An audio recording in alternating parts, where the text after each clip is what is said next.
রামিসা হত্যা মামলায় চার্জশিট কবে প্রদান করা হবে? বিচার কার্য শেষ করতে কতদিন লাগবে? আমরা প্রতিশ্রুতিবদ্ধ। মাননীয় প্রধানমন্ত্রী বলেছেন একটা বিচার যত দ্রুত সম্ভব শেষ করা আমরা তার মধ্যেই করব। আমাদের সামনে একটা উদাহরণ হিসেবে আছে মাগুরার আসিয়ার মামলা। 1 মাসের মধ্যেই মনে হয় শেষ করা সম্ভব হয়েছিল। 3 মাস লেগেছিল। আমরা আশা করি অতদিন লাগার কথা না, ওটা সম্ভবত 1 মাস লেগেছিল। অর্থাৎ চার্জশিটের পরে যে বিচার প্রক্রিয়া শেষ হতে 1 মাস লেগেছিল। আমাদের সামনে একটা উদাহরণ আছে, 1848 সালের একটা উদাহরণ আছে। 1848 সালের, আমি মামলাটার রেফারেন্স আপনাদেরকে বলি, 1 মিনিট যদি আমাকে বেয়ার করেন। মুল্লুক চাঁদের মামলা, 1848 সালে মুল্লুক চাঁদের মামলা। সেই মামলায় 1 দিনে বিচার শেষ হয়েছিল। বিচার শেষ করতে 1 দিন সময় লেগেছিল। আমাদের এখানে আইনি যেটুক ফাঁক আছে সেটা হলো, সেটা বাদ রেখে যদি আমরা চার্জশিটে যাই, সেটা নিয়ে আমাদের ফ্যাটাল ইনজুরি থেকে যাবে প্রসিকিউশনে। ডিএনএ না করে এই মামলায় যদি চার্জশিট দেয় পুলিশ, যে কেউ হয়তো বলতেই পারেন 164 হয়ে গেছে, এরপরে ডিএনএ কি আছে? এই ধরনের মামলায় DNA is a very important piece of evidence. আমার যেখানে ডিএনএ করার সুযোগ আছে, আমরা সেখানে কেন করব না? একটা ডিএনএ রিপোর্ট আসতে কয়েক সপ্তাহ লেগে যায়, এমনকি কয়েক মাস লেগে যায়। আমরা আপনাদের বলছি রামিসার ডিএনএ আসতে 72 ঘন্টার বেশি সময় লাগবে না, আশা করি ইনশাল্লাহ। আমাদের টপ প্রায়োরিটির মধ্যে এটা আছে। এবং ডিএনএ রিপোর্ট আসার সাথে সাথে 25 তারিখ থেকে সরকারি ছুটি। যদি আমরা ডিএনএ রিপোর্টটা তার আগে পেয়ে যাই, আমরা আশা করি তদন্ত যে গতিতে আগাচ্ছে, আমরা ঈদের আগে যদি চার্জশিটটা দিতে পারি, ঈদের পরপর আমরা বিচারিক প্রক্রিয়া শুরু করতে যা যা কর্মসূচি আছে সব কর্মসূচি গ্রহণ করে এই বিচারটাকে ত্বরান্বিত করার জন্য প্রসিকিউশনের পক্ষ থেকে যতটা ডিউ ডিলিজেন্স দেখানো সম্ভব, সাধারণ জনগণ, দেশে বিদেশে মানুষ এই বিচার শেষ করতে যতটা প্রত্যাশা করে, আমরা আশা করি সেই প্রত্যাশা পূরণ করতে আমরা সক্ষম হব। যদি আমরা কোনো ভুল পথে এগিয়ে যাই, আপনারা আমাদেরকে সমালোচনা করবেন, গাইড করবেন। আমাদের সেখানে কোনো রকম কার্পণ্য এখানে থাকবে না। জি প্লিজ।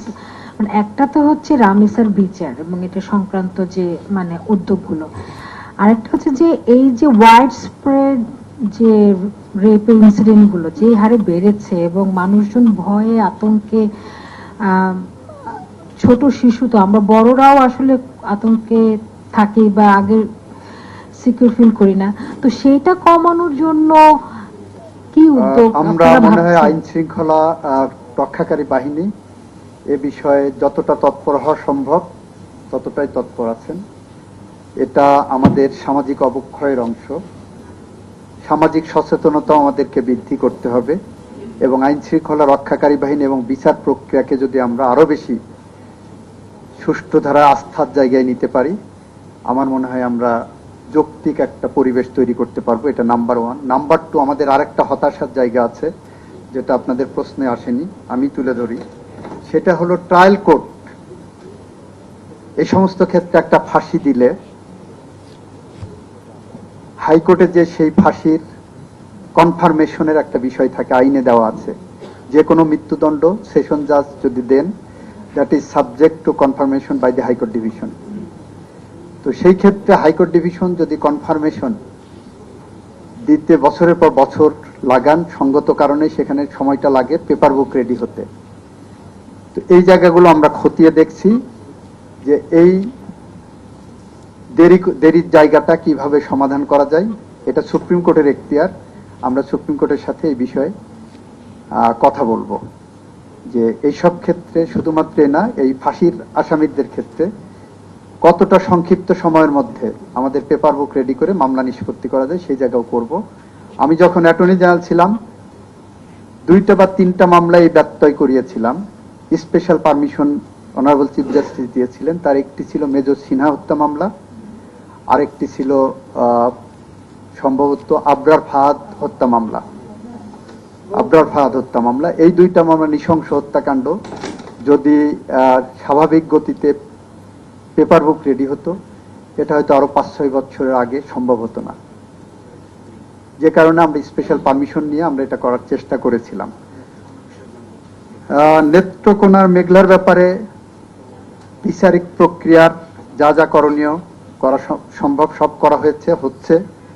আমরা ক্লোজলি মনিটর করছি একই সাথে, কারণ আমরা বিচার বিভাগের তো হস্তক্ষেপ করতে পারবো না। ন্যায় বিচার নিশ্চিত করতে হলে ওনারা স্বাধীনভাবে কাজ করেন, কিন্তু ন্যায় বিচারের পথকে সঠিক ধারায় নিয়ে যাওয়ার জন্য প্রসিকিউশনের পক্ষ থেকে যা করণীয় সবই আমরা করব। একই সাথে ওই ভিকটিমের পাশে সমাজের কিছু সচেতন মানুষ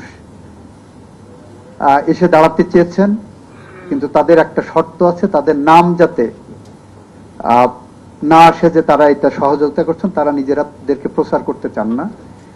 আমাদের লিগ্যাল এইড অধিদপ্তর সেটাকে সাধুবাদ জানিয়েছেন এবং আমি ক্লিয়ারেন্স দিয়েছি যে যদি এইভাবে কেউ সহায়তা করতে আসতে চান, এ ধরনের ভিকটিমের পাশে দাঁড়াতে চান, আমরা তাদের পরিচয় গোপন রাখতে রাজি আছি, কিন্তু ট্রান্সপারেন্সি থাকবে। আমাদের একটা ডকুমেন্টেশন থাকবে, যে ডকুমেন্টেশনের আন্ডারে এটা ট্রানজেক্টেড হবে, যাতে করে ভিকটিম ফ্যামিলি ওই টাকাটা পান বা সহযোগিতা পান।